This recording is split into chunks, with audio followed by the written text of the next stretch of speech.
Уважаемые участники Международной научно-практической конференции, от имени руководства Республики Саха-Якутия и от себя лично приветствую организаторов и участников научно-практической конференции «История народа Саха и развитие государственности Якутии в составе России».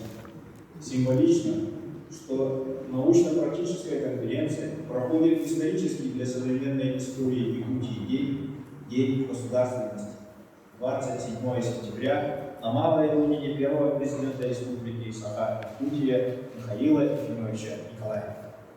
Сегодня наша республика является одним из динамично развивающихся субъектов Российской Федерации с высоким научно-образовательным потенциалом.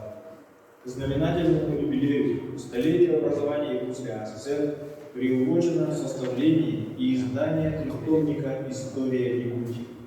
Несомненно, что этот концептуальный труд имеет консолидирующую роль в обществе.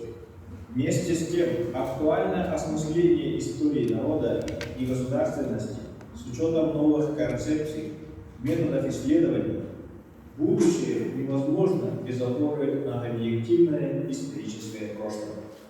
Уверен, проведение научной конференции послужит катализатором дальнейшего успешного обсуждения исследований насущных теоретических и практических проблем этногенеза и этнической истории народов нашей многонациональной страны, вопросов в сфере изучения истории государственности, конституционно-правовых основ федеративных отношений России и зарубежных странах, музееведения в области истории, государства и права.